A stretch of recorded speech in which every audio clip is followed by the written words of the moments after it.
Isang mapagpalang gabi po sa bawat isa po sa atin. Ito po muli ang inyong lingkod, Brother Paul Ditose, pastor po dito sa Jesus Christ Baptist Church, and welcome to our time in the Word. At ito ang ating twice a week online Bible study at patuloy nating ginagawa. Muna ay sa ikatatatag ng pananampalataya ng mga anak ng Panginoon, and also sa ikaabot ng ebanghelyo sa mga hindi pa mananampalataya ng ating Panginoong Hesukristo. Ang layunin ho palagi ng ating pag-aaral ay tignan ang salita ng Diyos upang patuloy nating malaman ang katotohanan ng Panginoon at patuloy tayong tumibay, lumalim sa ating pananampalataya sa ating Panginoong Hesukristo. Ilang mga paalala ho muna and also some announcements para ho sa atin ho mga kapatiran at lalo na ho particularly dito ho sa ating mga kapatiran sa JCPC. Una, mamaya ho pagkatapos ng atin ho time in the Word around 7:10 p.m. ay i-open ho natin yung ating prayer room. It will be the same link that ginamit ho natin last week Friday. So nawa magkasama-sama ho tayo sa atin hong online na pananalangin. And magandang time din ho yun na tayo ay may karoon ng kaunting fellowship para ho sa encouragement at patuloy ho na ikatitibay ng bawat isa. So mamaya po yun at 7:10 p.m. And then also, may gawain ho tayo sa Sunday, 8:30 ho ng umaga ang ating Sunday School. And ang atin hong gawain ay meron tayong morning worship service and evening worship service. At naanyayahan po natin ng bawat isa. If we are able to come to church and if we are sa pamantayan ho na binigay ng ating gobyerno ay magandang makarating tayo sa church or pwede tayo makarating sa church, I would like to encourage you to be here. Na tayo ho ay maka-attend on time to be able to encourage one another at to fellowship with one another. So maganda at kailangan po natin yun po.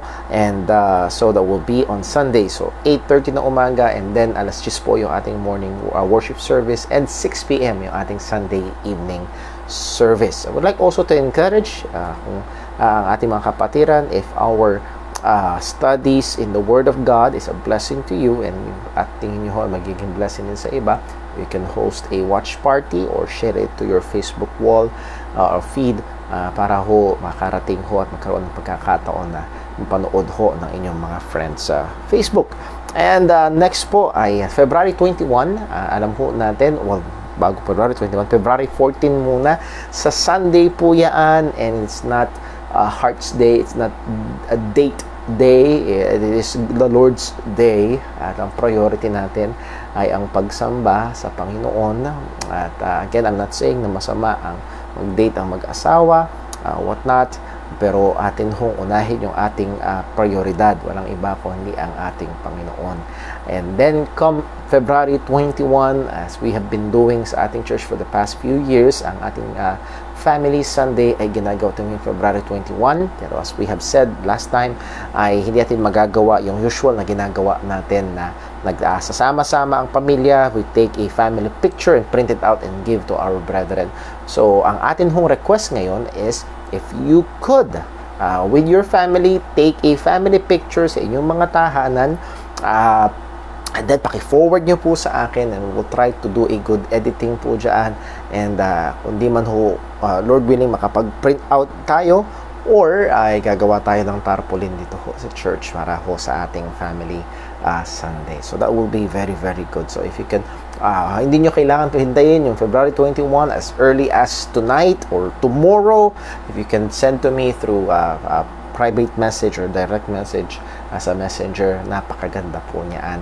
At nawa ay lahat ho ng family sa ating church ay magawa po yan. Okay, so that's very good.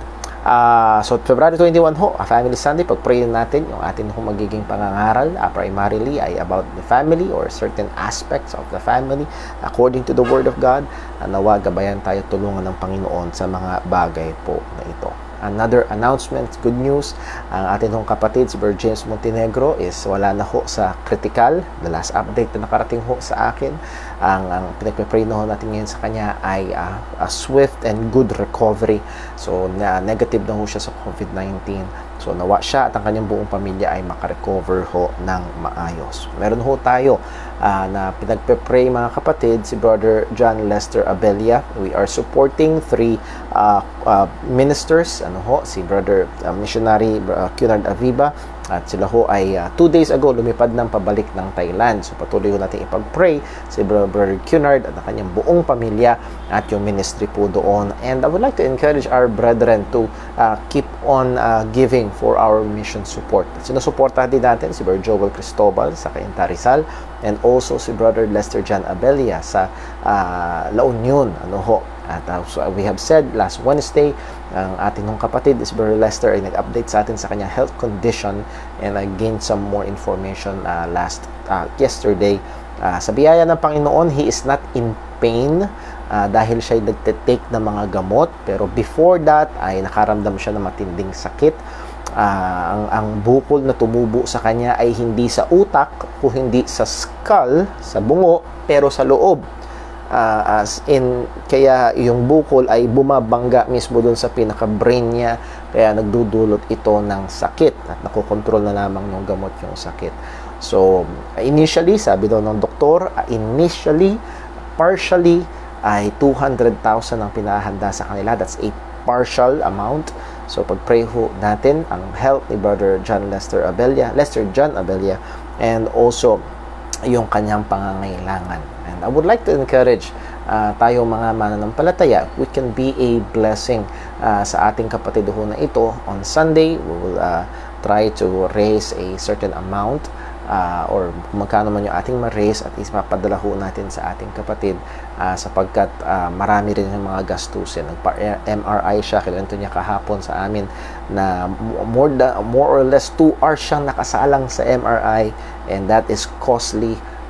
So pag-pray ho natin, and let's pray to God that we can be a blessing sa ating kapatid ho na ito. Isang mabuting manggagawa ng Panginoon, isang masipag na manggagawa ng Panginoon doon sa La Union, and he stood for the truth of God's Word. At kilala ko ho ito at personal na kaibigan, at tunay na nawa ay gabayan, ingatan siya ng Panginoon sa mga ganitong pinagdadaanan. So pag-pray natin si Brother Lester, and if we can be a blessing to him, if we have opportunity, let us do good unto all men, especially unto those who are of the household of faith. And this is an opportunity, and I hope and I am encouraging each and every one of us to do good, that if we can be a blessing sa ating kapatid po na ito. Okay, so yun ang ating mga announcements, paalala, at nawa, pag-pray din natin yung ating gawain this coming Sunday at yung ating pag-aaral ngayong gabi.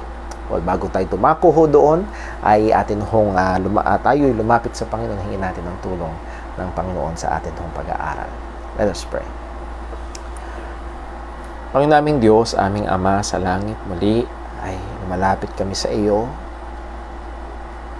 humihingi ng kapatawaran sa aming mga kasalanan, pagkukulang, maging sa kakuparan namin, sa kabanalan. Patawad po, O Diyos. Salamat po. Salamat po sapagkat kay Kristo Jesus ay meron kaming kapatawaran. At wala kaming ibang tinutungtungan at ibang inaasahan, kundi ang aming Panginoong Jesus na matay sa krus, muling nabuhay. Ama, dinggin mo po nawa ang aming mga panalangin sangayon sa iyong kalooban. Aming po nilalapit sa iyo ang aming mga kapatiran, andun ang mga bigat, ibang problema sa iba't ibang aspeto, problema sa pamilya, problema sa material, problema sa pisikal. Dagdag pa nito ang atake ng kaaway. Nawa, O Diyos, kagaya ng aming pinag-aralan ng linggo, mga pagsubok, kahirapan, bigat na ito na pinagdadaanan ay lalong magtulak palapit sa iyo, lalong magpalago sa pananampalataya, lalong lumalim sa pagtitiwala sa iyo. Lord, we pray to you, our Brother Dave Paule, alam mo po ang kanyang kalagayan. And Lord, we thank you sa pag-inom nito. Nevertheless, Panginoon, dun pa rin yung hyperextension sa kanyang liig. Not only him, but also other XDP patients sa Pilipinas. Mahabag ka po nawa, Panginoon. Nawa sa iyong probidensya, madiskubre ang matampatang lunas sa ganitong kalagayan. Lord, we do also pray para po sa aming kapatid na si Brother James Montenegro. Thank you, Lord, for your mercy and your grace, for answer sa aming po mga panalangin. Nawa, O Diyos, ang kanyang recovery ay maging maayos.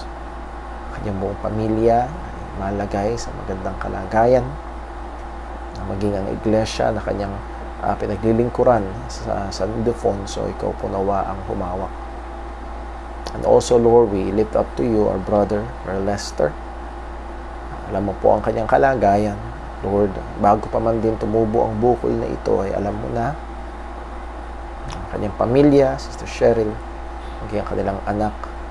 Ikaw po nawa ang ingat, Panginoon. Ikaw po nawa kaloob ng pangangailangan. Bigyan mo ng kahusayan ang mga doktor.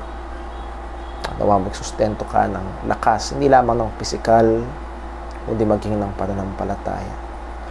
Sa kanya nawang pagdaan sa mga pagsubok na ito ay lalo siyang tumibay, lalo nawang makita ang iyong kilos sa kanyang sa kanyang buhay. Muli, Panginoon, ay maluwalhati ang iyong pangalan. Aming hinihiling, O Diyos, maging ang iyong gabay sa amin, sa aming gawain sa linggo. Karamihan sa mundo ay magdiriwang araw ng mga puso, pag-ibig. Nawa, Panginoon, ay ipaalala mo sa amin ang pinakadakilang pag-ibig. Minahal mo kami at binigay mo yung bugtong na anak. Namadalangin ko po na tulungan mo kami na maging handa sa pagsamba. Ngayon pa lang, O Diyos, ay kumilos ka po sa aming mga puso. Handa mo kami sa aming pagsamba sa iyo. Sa aming pag-aaral ngayong gabi, ikaw po nawa ang gumabay. Bigyan mo kami ng karunungan, ng liwanag. Gabayan po ako bilang tagapagturo, maging ang bawat isang makikinig at gamitin mo ang lahat ng ito sa kapurihan ng iyong pangalan, sa katitibay ng mga mananampalataya at sa kaililigtas ng mga wala pa kay Kristo Jesus. Lahat ng ito ay dalangin namin sa pangalan ng aming Panginoong Hesus Kristo. Amen.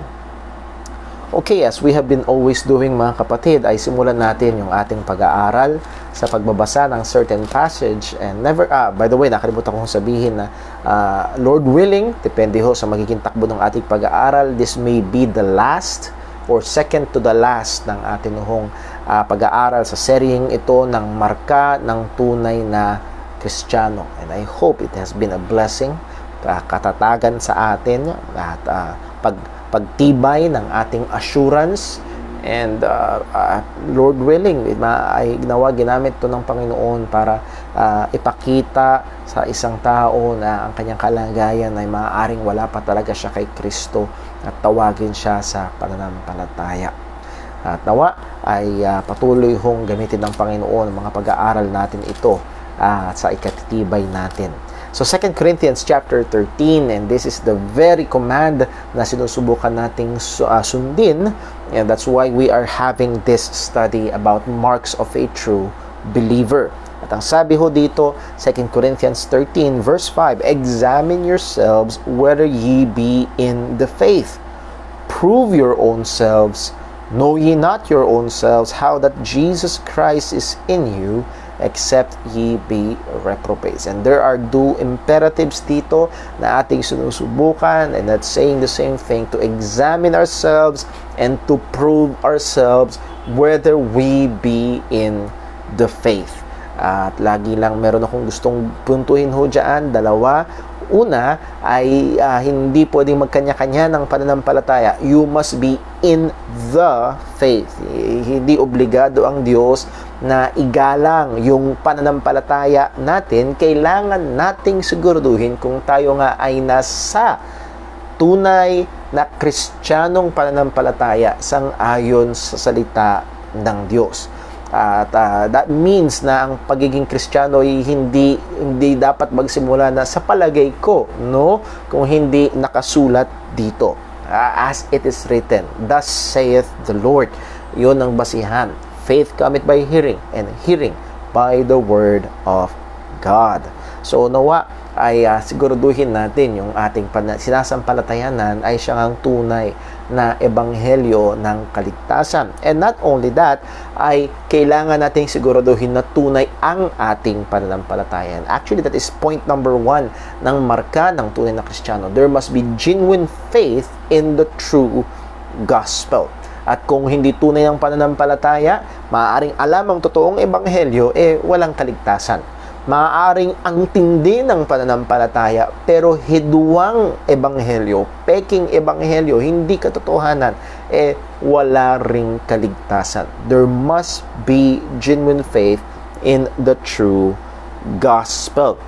And then, napag-aralan din ho natin sa isang marka ng isang tunay na Kristiyano ay ito, there is a change in the heart. May pagbabago sa puso. Number 2, there will be a love for God. May pagmamahal sa Diyos. May pagmamahal kay Kristo at matalim. And gusto ko lang hong balikan natin, this is a very sharp rebuke, very sharp statement ni Apostol Pablo sa 1 Corinthians chapter 16.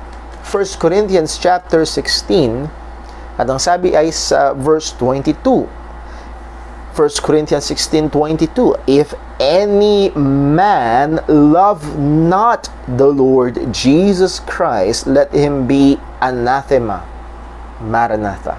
And that word anathema is equivalent dun sa ginamit ni Pablo sa Galatians chapter 1 verse 8 and 9. If anyone preach any other gospel, let him be accursed. Anathema. That is the word behind that English word.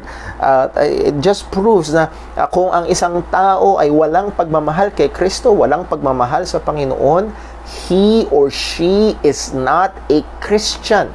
Kahit na Baptist pa, kahit na pastor pa, kung walang pagmamahal sa Panginoon, ay hindi ho tunay na Kristiyano. And we're not just talking about this vague feelings na, love na love ko si Lord, feel na feel ko, kundi yung pagmamahal na yon ay pagmamahal na nakatungtong sa katotohanan, nakatungtong sa pananampalataya, and you cannot divorce that love from the truth of God. So nawa ay talagang ating suriin yung ating sarili. At isa nga ho ito sa talagang hindi pwedeng dayain. A lot of people have religion, have external religiosity, mayroong panlabas na pagiging relihiyoso, panlabas na pagiging makadiyos. Sabi nga ho ni Pablo, having the form of godliness but denying the power thereof.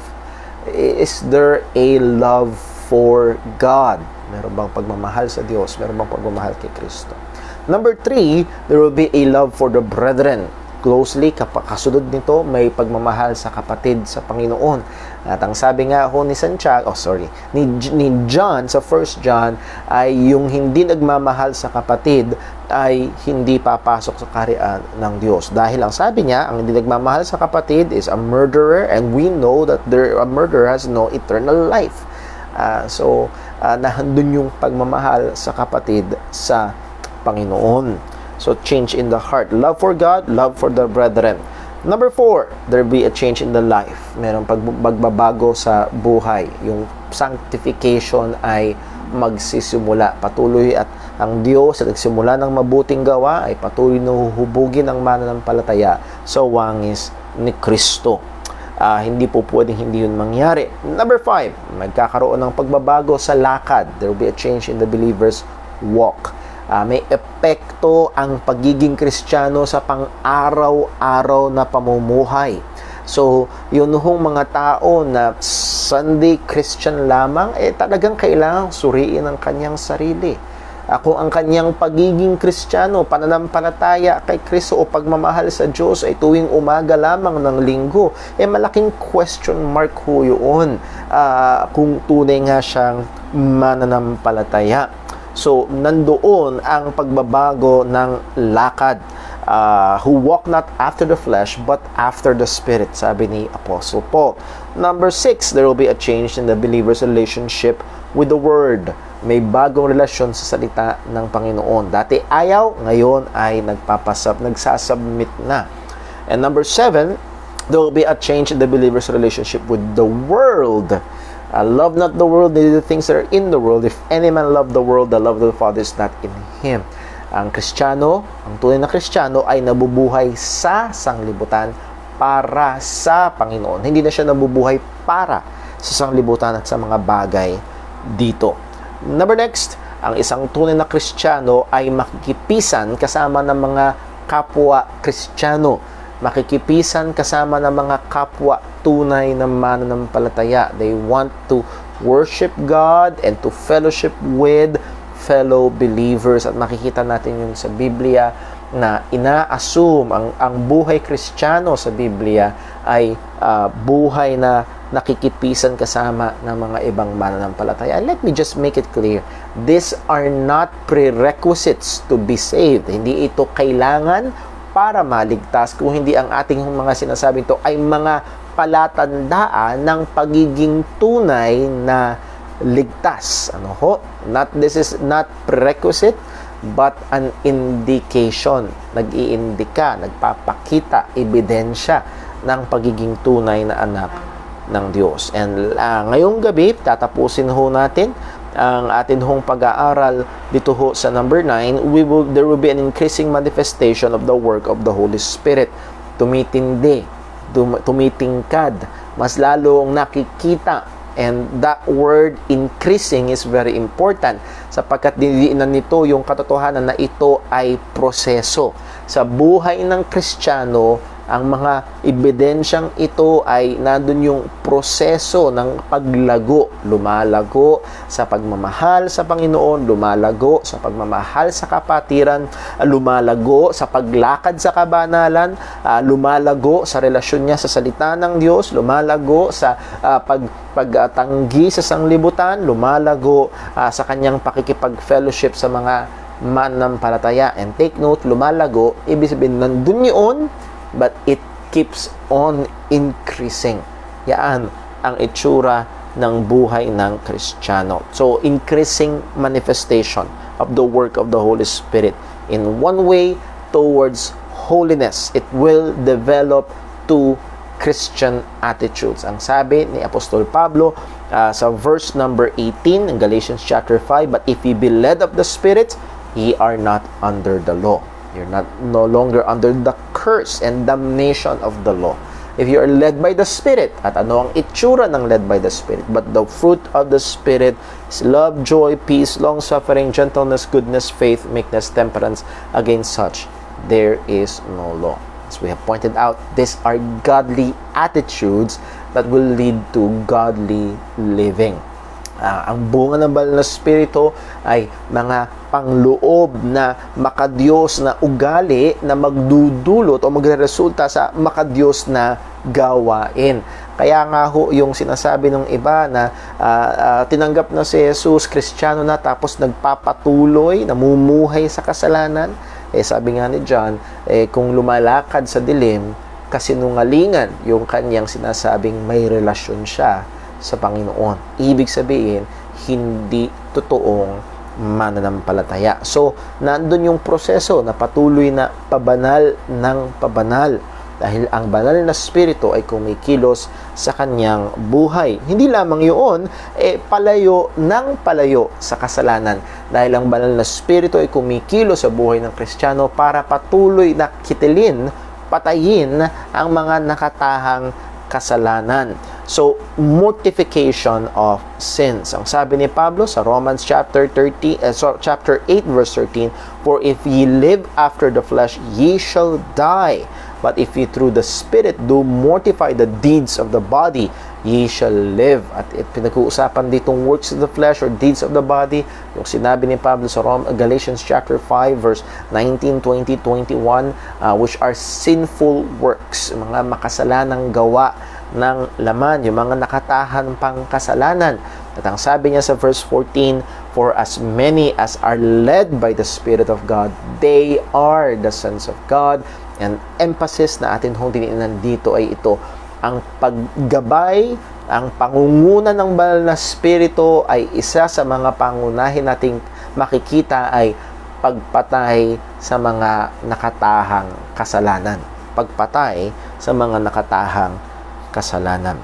So we must exert effort. Ang sabi ho ni Pablo, but if ye through the Spirit do mortify the deeds of the body. There is that effort. You need to let go and let God. No. It calls us to warfare. Tinatawag tayo sa pakikipaggiyera, sa pakikipaglaban, sa pag-exert ng effort para patayin ang mga nakatahang kasalanan sa ating mga buhay. And that being said, ay pinag-aaralan natin yung mga practical steps. We must exert effort. So what are the practical steps na maaaring gawin ng Kristiyano para patayin ang kasalanan? Number one, we must admit and identify. Aminin at i-identify. Alin ba yun? Kilalanin. Ano ba yung mga kasalanan na yun? Be particular. Target a particular sin and go after it. Tingnan natin ang ating buhay at sa liwanag ng salita ng Panginoon, i-reveal sa atin ng Diyos kung ano yung mga kasalanan na yun, and then target a particular sin and go hard after it. Patayin ito sa biyaya at gabay ng banal na Espiritu. Number two, as that being said, we kill sin only by the power of God through the Holy Spirit. Sabi nga ni Apostol Pablo, if ye through the Spirit do mortify the deeds of the body. Hindi ito kaya sa ating sarili, nakadepende tayo sa Panginoon. Anuman ang mga hakbang na gagawin natin, nakaasa pa rin tayo dapat sa Panginoon. Otherwise, it will produce more sin. It will produce pride, na nakamit mo yung holiness by your own works, by your own effort. Yes, we exert effort, but we are dependent upon God, and the glory will be given to God and not to us. Number three, we kill sin through the application of the gospel of Jesus Christ to our lives. Ina-apply natin ang gospel sa ating buhay araw-araw.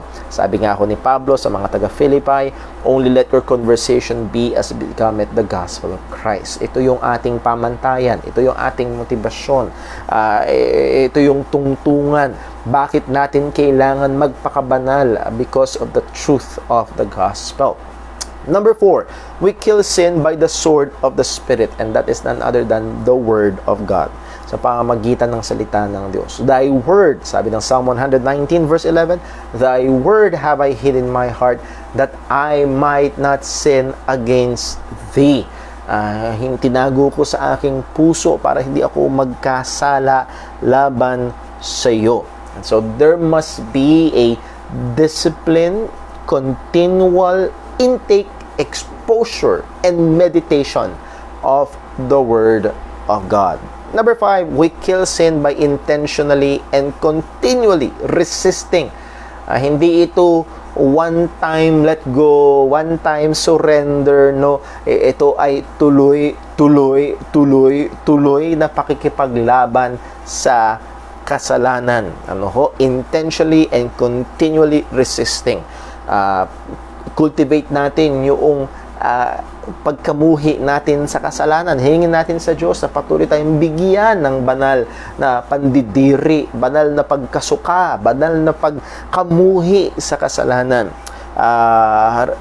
Tanggihan natin ang pangtutukso nito, tanggihan natin ang panghahatak ng kasalanan.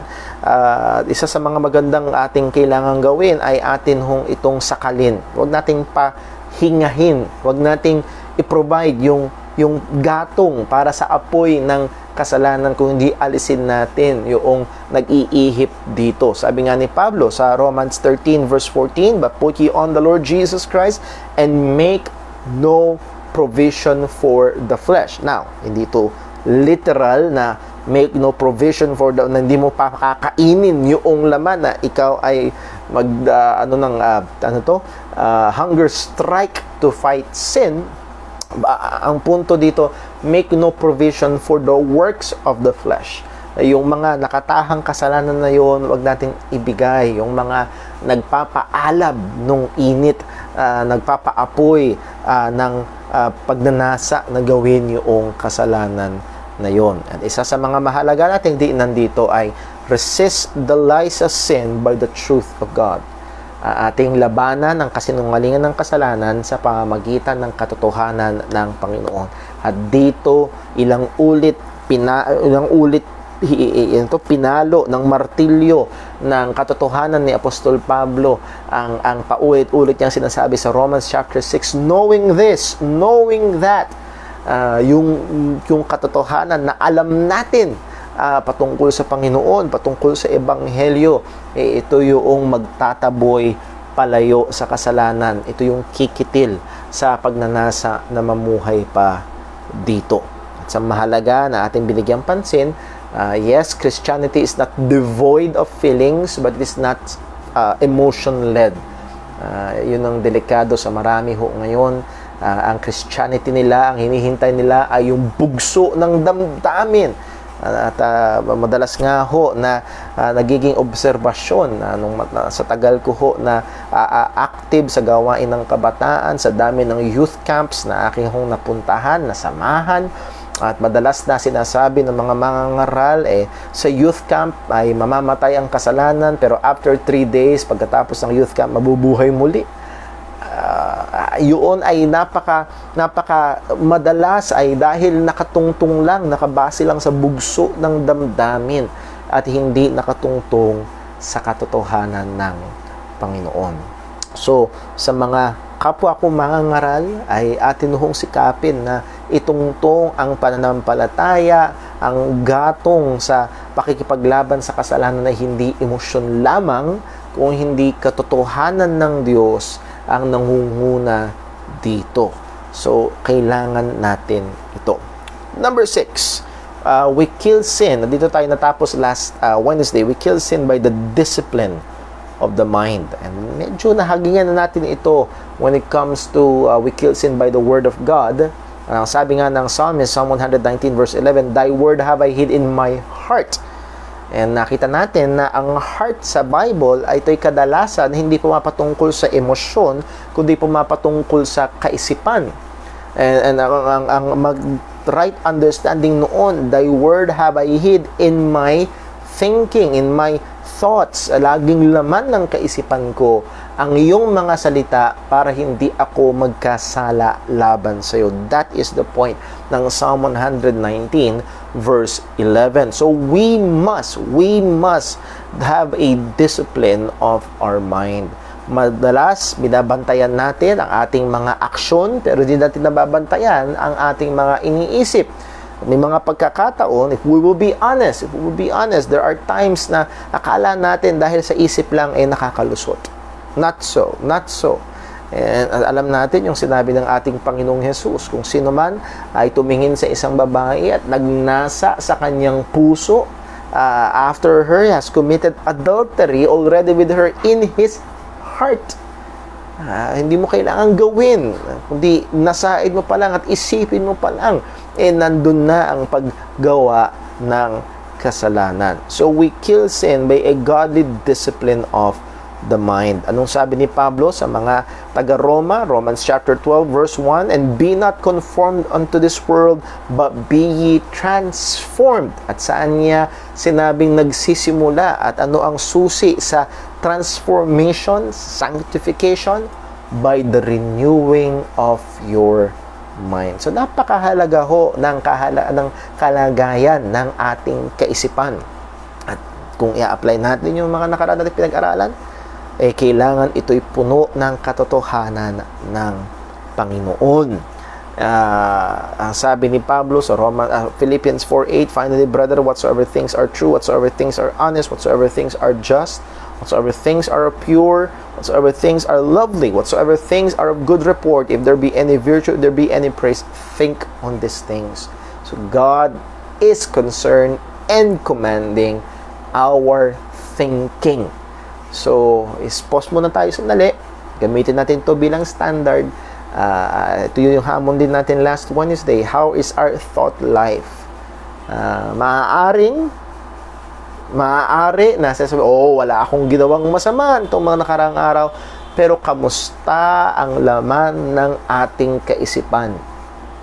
I know na may mga pagkakataon na, hindi ako nagmura. Pero sa isip, Hindi ko kinuha. Pero sa isip. Wala akong ginawa. Pero sa isip. At maraming kasalanan ang ginagawa ng tao sa isip. Maaaring hindi lumalabas sa kamay. So, kamusta yung ating thought life? Is it, namamayani ba dito ang katotohanan ng Panginoon? Namamayani dito ang mga kasinungalingan ng sanlibutan? O mga maling kaisipan at kontra sa salita ng Diyos? Again, reject that thinking na positive thinking lang. Just think positive. Everything will be okay. Sabi ko nga ho nung Sunday sa ating pangangaral, what if it does not become okay? At may mga pagkakataon no, mga kapatid, na meron akong kinakausap, kinakaunselan sa ating mga kapatiran na nagkakaroon ng karamdaman, paano kung minsan ng mga Kristiyano ay madali, gagaling ka rin, just claim it, gagaling ka rin, just think positive. At sa kanila, yun na yung ibig sabihin ng faith.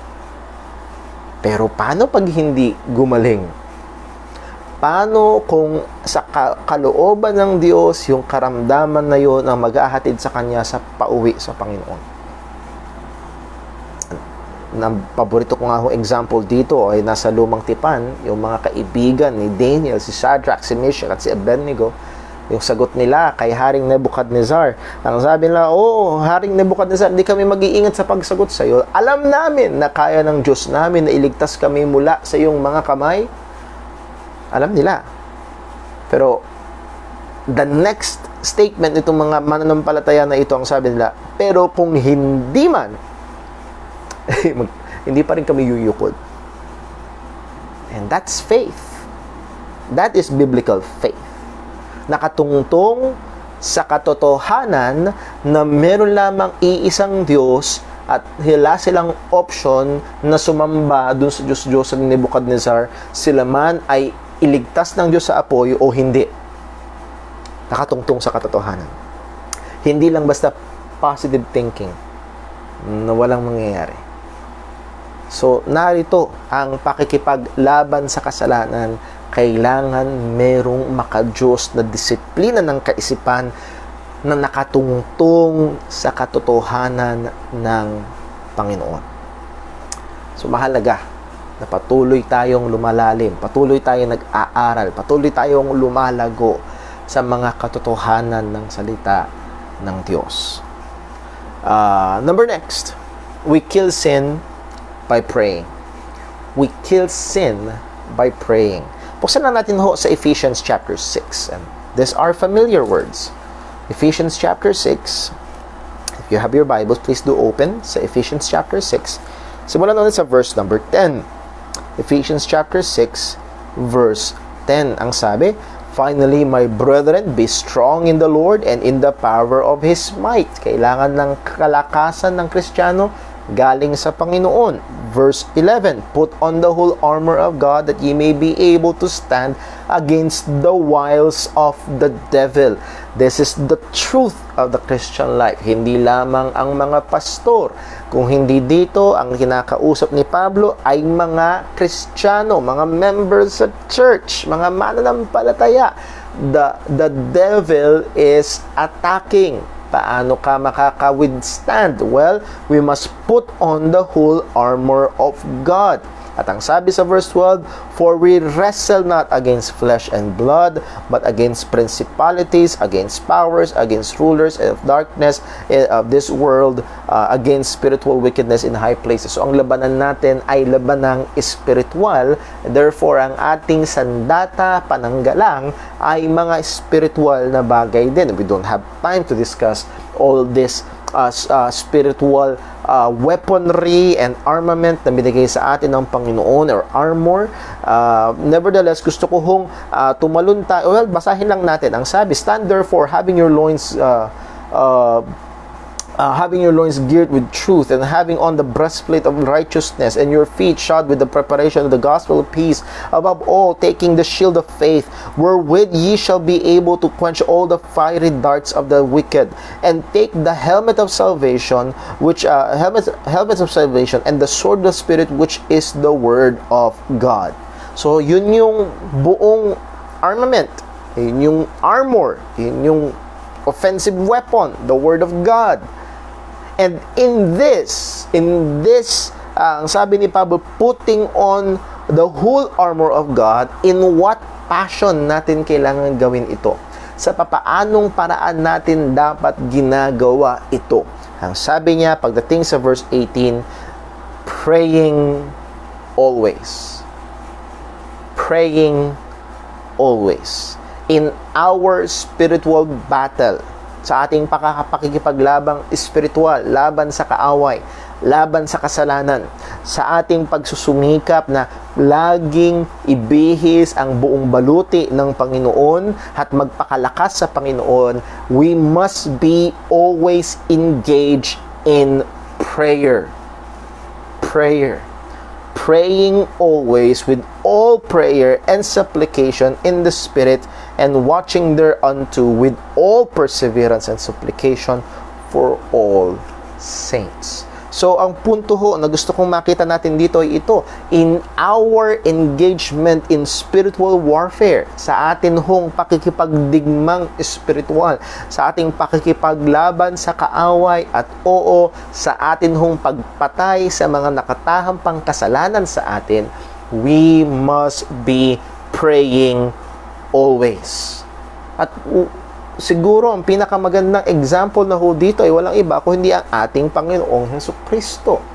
At nung kanyang kinakausap ang kanyang mga disipulo, at naroon ang sinabi ng ating Panginoong Jesus kay Peter sa Luke chapter 22. Tingnan lang ho natin.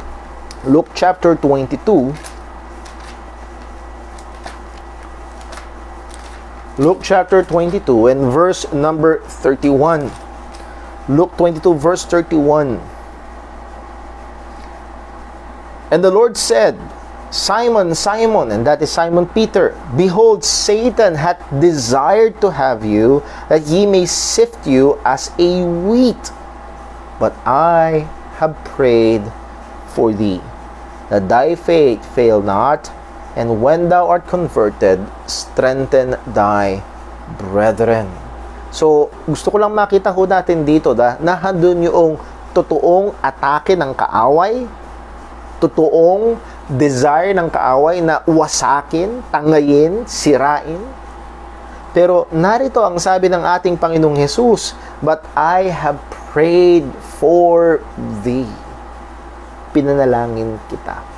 How much more na tayo mga mananampalataya need to invest time, discipline in prayer.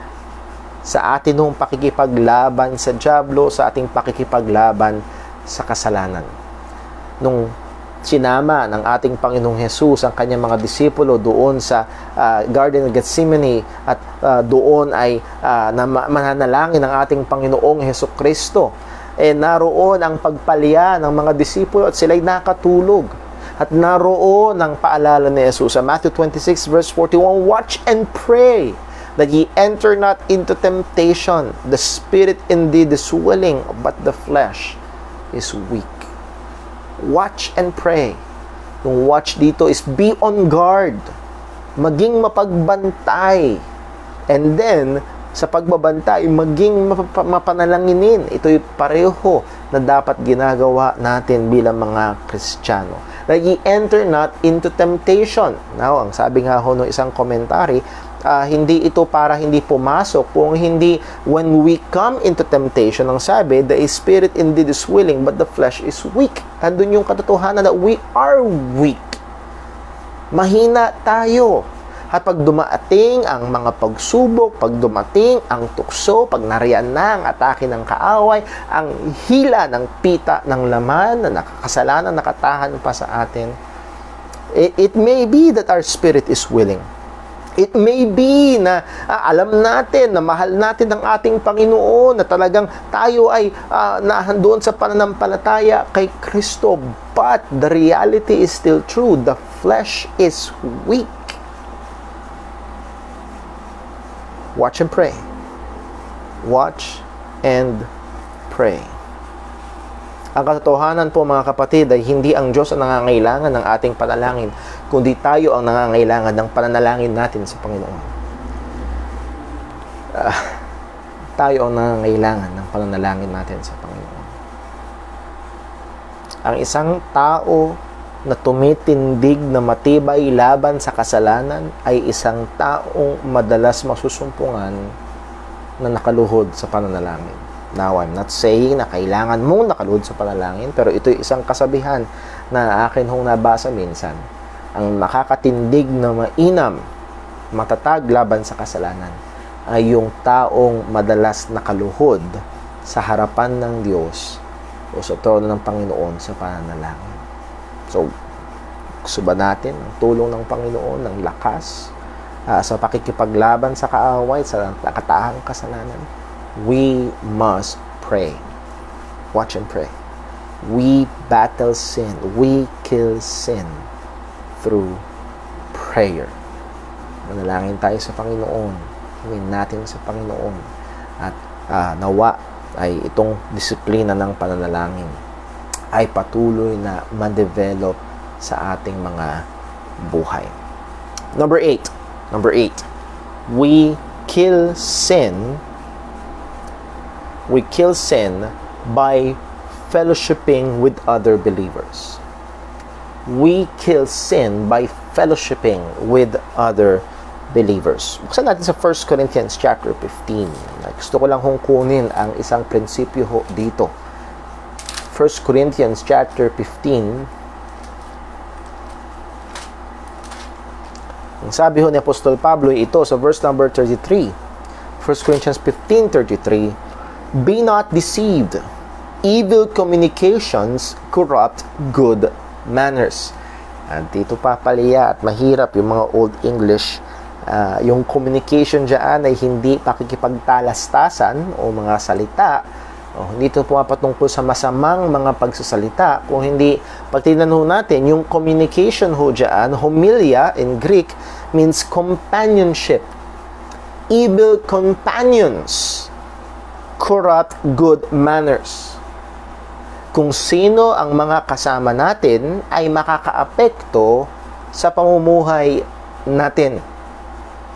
At kung madalas natin kasama at ine-expose natin ang ating mga sarili sa mga manggagawa ng hindi maayos, mga makamundong mga tao, mga walang takot sa Diyos at walang pagmamahal sa Diyos, at yun ang madalas nating sinasamahan, it will affect.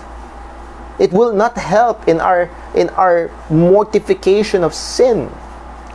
Isa nga ho sa mga praktikal na aplikasyon natin sa pagsakal sa kasalanan ay maaaring kailangan mong umiwas sa mga partikular na mga tao na maaaring naghahatak sa iyo palapit sa kasalanan. Now, I'm not saying na mamundok tayo, hindi na sinasabi ng salita ng Diyos, datawag tayo ng Panginoon na mamuhay sa sanglibutang ito and be a good witness, be a light to the world, the light of the gospel, to share the light of the gospel. Pero mag-ingat ho tayo sa company na kung saan ibinababad natin ang ating sarili ng mahabang panahon. Evil communications, evil companions corrupt good manners. And the reverse of that is true. Good companions, spiritual companions, mature companions will develop good manners. Ang sabi ho ng Proverbs 13 verse 20, He that walketh with wise men shall be wise, but the companion of fools shall be destroyed. Siya na lumalakad, namumuhay, sumasama sa mga wise, and ang punto doon is godly wisdom. Godly, wise people shall be wise. Dahil habang siya'y pumipisan sa kanila, ay nakikita niya, natututo siya, nakikinig siya, nakakakita siya ng mga halimbawa, and he will be wiser. Pero kung ang sinasamahan ay fools, it will lead to destruction. It will have an effect. So, sa atin ng pakikipaglaban sa kasalanan, it is of wisdom to join ourselves, isang makadiyos na karunungan na sikapin natin hanggat maaari na ipisa ng ating sarili sa mga makadiyos na mga tao na makapagdudulot sa atin, makapag-advise sa atin, na makakapag-set sa atin ng example ng mga makadiyos na bagay. And there ought to be. We are not the only Christian in the world. At ang hirap kapag ang tingin mo, ikaw na lang ang pinaka-spiritual at wala ng iba. There are believers.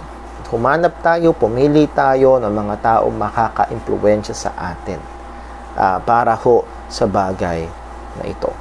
Alam ko ho, and as we have studied many months ago sa ating time in the Word, yung kahalagahan ng fellowship ay mas lalong nakikita ngayong panahon ng pandemya.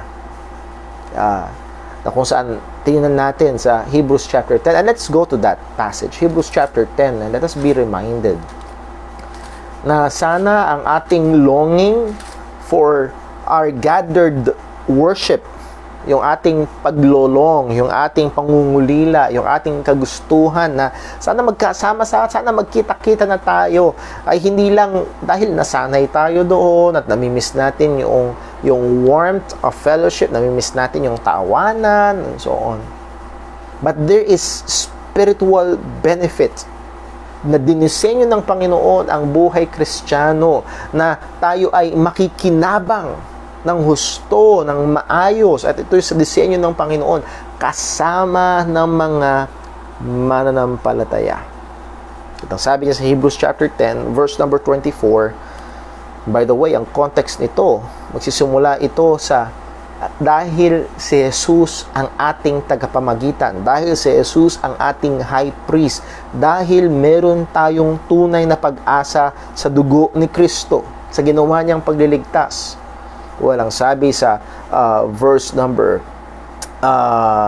simula na sa verse 19, having therefore, brethren, boldness to enter into the holiest by the blood of Jesus, by a new and living way which he had consecrated for us through the veil of this through the veil, that is to say, his flesh, and having a high priest over the house of God. So those are salvific language. The blood of Christ, through the veil of his flesh, or he is our high priest. Meron tatlong challenge, may tatlong utos dito. Number 1, verse number 22, let us draw near with a true heart in full assurance of faith. Number 2, verse 23, let us hold fast the profession of our faith. So far, those are very personal. Pagdating sa verse number 24, let us. And itong verse 24, let us, ay connected pa rin because of the truth about Christ, the gospel. Let us consider one another to provoke unto love and to good works. So again, talagang hindi pwedeng ialis ang kaisipan na it's just Jesus and me ay hindi biblical na kaisipan. If you have a true relationship with Jesus, it will push you and lead you to a healthy relationship with other believers. At kailangan natin ng fellowship sa pakikipaglaban sa kasalanan. The companion of wise will be wiser. Ang sabi ho ng salita ng Diyos, let us consider one another. Yung word na consider, pay attention, give thought, give focus. Saan? Sa iba. Hindi lang sa ating sarili, kung hindi sa iba. And what? To provoke unto love and to good works. That word provoke, to push, gatungan, dalin, ihatid sa paggawa ng, sa pag-ibig at paggawa ng mabuti. And that should be one of the goals of our fellowshipping. Hindi lang kwentuhan, ano nangyari sa iyo nakaraang linggo, kamusta, napanood mo ba yung napanood ko? No, I hope when God by His providence ay mabuksan na ulit at tayo malaya na makapagsama-sama, ay maisabuhay natin to provoke one another to love and to good works. And that's the point. Fellowship with other Christians biblical fellowship will lead us and push us to love and good works and away from sin. So we kill sin by fellowshipping with other believers. At nandito pa nga yung paalala ni ng writer ng Hebrews verse 25, not forsaking the assembling of ourselves together as the manner of some is. And I pray and hope na itong present pandemic ay hindi nag-develop ng manners. It has become their manners, it has become their culture, naging gawi na nila ang hindi pagtutipon-tipon. Kapatid, kung sakali ngayong sandaling ito sa puso mo ay wala yung desire to be with the brethren, at you're contented at okay ka na, komportable ka na hindi, sabi nga, you're not rubbing shoulder to shoulder, hingin mo sa Panginoon.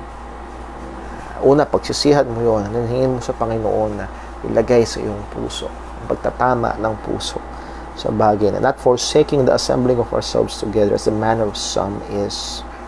What we should be doing but exhorting one another. The word exhorting can be properly translated encouraging one another. So much the more as you see the day approaching. Habang nakikita natin palapit ang araw, karamihan ng mga commentaries, it is the day of the Lord Jesus Christ. It pertains to the coming of our Lord Jesus Christ. Habang nakikita natin na palapit ang pagdating ng ating Panginoong Kristo, let us not forsake the assembling of ourselves together, and let us provoke one another to love and to good works. Let us encourage, exhort one another. Sa hudyaan ay to exhort one another to live a holy life for the Lord. So, ang pakikipagpisan, ang fellowship, kasama ng mga kapwa-kapatiran, ito'y dinisenyo ng Diyos para patuloy tayong itulak, dalhin sa mas banal na pamumuhay, and on the other side of that, palayo sa kasalanan. We kill sin by fellowshipping with other believers. Kailangan po natin ito. Well, it's 7 p.m. And Lord willing, next time, Wednesday, sa ating time in the Word, ay tatapusin natin at sasara natin itong ating serye na ito ng Marks of a True Christian. Again, reminder, at 7:10, bubuksan ho natin yung ating prayer room and sa ating hong Facebook group sa JCBC, at nawa magkasama-sama ho tayo sa ating pananalangin. Let us pray. Panginoon naming Diyos, aming Ama sa langit, muli, pinupuri ka namin. Nasasalamatan sa biyaya mo, pagtuturo mo, pagpapaalala mo, too sa pagre-rebuke mo. Panginoon, kailangan namin ng lalo pang disiplina sa iyong salita. To hide thy word in our hearts. Na itago ang iyong kaisipan sa aming mga puso, na punuin ang aming kaisipan ng mga katotohanan mo, na i-meditate ang mga salita mo para huwag kaming magkasala laban sa iyo, para patayin ang mga kasalanang nakatahad pa sa amin. Lord, kailangan namin ng lalo pa ring disiplina sa pananalangin. O Panginoon, kung magiging honest kami, wala sa aming sobra. Lahat kami ay kulang pa sa pananalangin. Tulungan mo kami, Panginoon. Tulungan mo kami na magkaroon ng disiplina, maglaan ng panahon.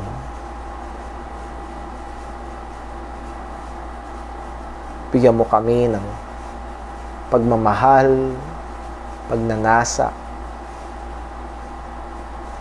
na maglaan ng panahon para ikaw ay aming kausapin. Kailangan ko po ito. Kailangan namin ito. To watch and pray. To watch and pray.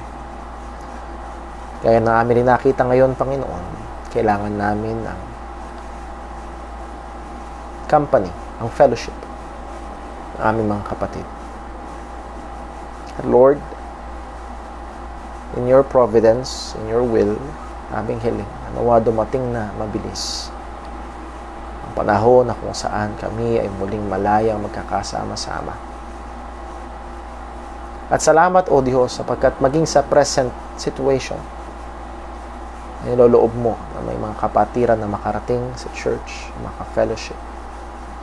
And Lord, we pray na nawa tuwing nagkakasama-sama kami, sa biyaya mo ay sadyain namin talaga na i-provoke ang bawat isa to love and good works. Sadyain namin na encourage ang bawat isa sa mas malalim na pagmamahal sa iyo, sa mas matapat na pamumuhay, paglilingkod sa iyo. O tulungan mo kami. Ingatan mo kami.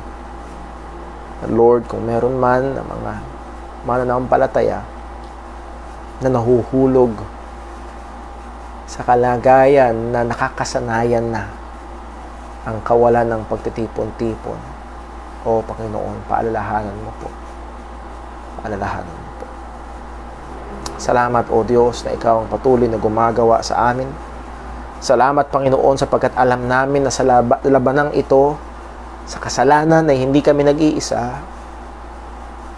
At salamat po sapagkat alam namin na ang kapangyarihan, ang lakas na kailangan namin ay hindi malayo, kundi ang banal na Espiritu na nakatahan sa amin ay handang tulong, ay naririyan. Salamat po. Ingatan mo kami hanggang sa aming sama-samang pananalangin po maya-maya. Ikaw patuloy na gumabay, ikaw patuloy na maitaas. Dalangin namin itong lahat sa pangalan ng aming Panginoong Jesucristo. Amen. Muli mga kapatid, maraming salamat po. Nawa ay magkita-kita tayo maya-maya sa ating online prayer meeting. God bless po. Magandang gabi.